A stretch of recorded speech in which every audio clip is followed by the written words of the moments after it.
Sapete come si fa la besciamella? Quella classica? Ma direi che probabilmente lo sapete tutti. Oggi però vi faccio vedere, anzi, vi svelo un segreto per fare una besciamella vegetale con un ingrediente segretissimo per renderla veramente fantastica. Per fare una besciamella vegetale di livello, secondo me dobbiamo partire dalle mandorle, quindi perché con le mandorle riusciamo a dargli la giusta grassezza. Quindi 100 g di mandorle, 500 g di acqua e poi mettiamo l'ingrediente segreto.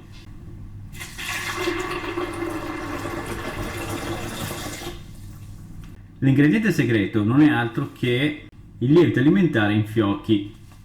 Allora, io non sono super fan di questo lievito, ma a livello intestinale dà un po' fastidio se uno mangia spesso questo lievito, perché di base è un lievito, di conseguenza quando finisce nell'intestino arriva e gonfia, ok?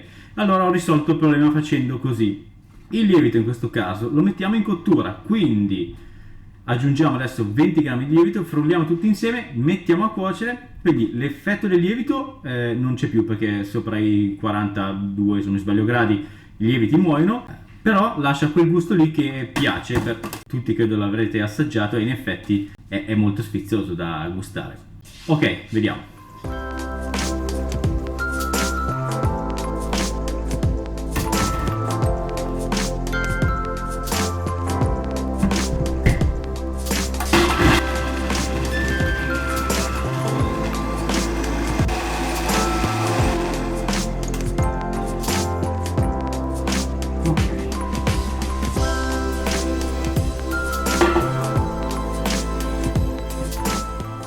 Ora mettiamo il nostro latte ottenuto all'interno della pentola, ci aggiungiamo 7-8 g di sale circa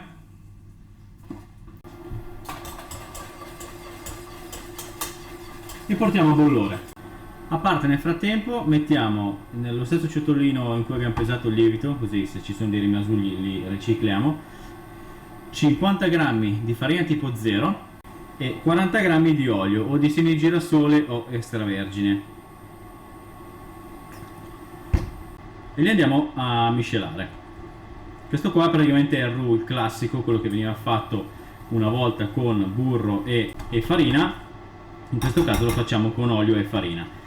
La ricetta originale prevede che il roux venga cotto in un pentolino a parte, ma noi in questo caso lo velocizziamo e lo faremo cuocere direttamente insieme al resto del latte. Se volete potete utilizzare anche una farina tipo 2, l'unica cosa è che perdete un po' in legatura, nel senso che avendo dentro la fibra non legherà tanto quanto la farina tipo 0 e in più vi cambierà anche il colore, quindi se volete un bianco candido non riuscite ad ottenerlo perché l'abbiamo sporcata tra virgolette con della fibra.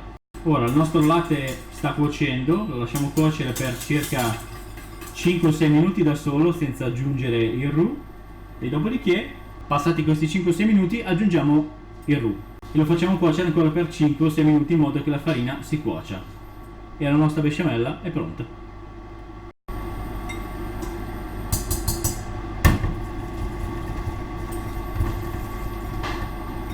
Ok, aggiungiamo.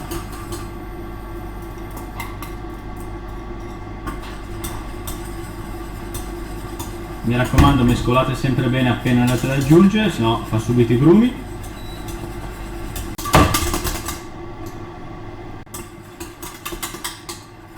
Allora, in questo caso, aggiungendo questa quantità di farina, otteniamo una besciamella bella spessa, che va benissimo anche, deve essere utilizzata per esempio all'interno di una torta salata. Quindi mettete tutti i vostri ingredienti, mettete dentro questa besciamella per andare a coprire, la cuocete e diventa praticamente perfetta. Se invece la volete più liquida, abbassate la quantità di farina, quindi se la volete tipo fluida per nappare, ci mettete 25 o 20 grammi di farina sempre tipo 0 e quindi abbassate anche la quantità dell'olio, quindi 25-20 grammi di farina tipo 0, 25-20 grammi di olio.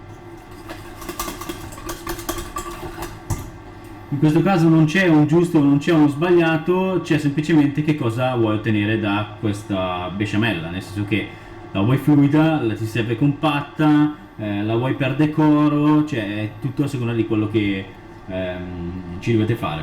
Quindi questa è la base in generale, ok? Perfetto, passati i nostri 6 minuti di cottura, besciamella è perfetta. E ora ci potete fare quello che volete.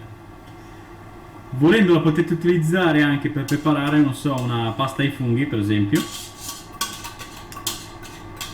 Fate spadellare i funghi, ci mettete questa bella besciamella ed il gioco è fatto.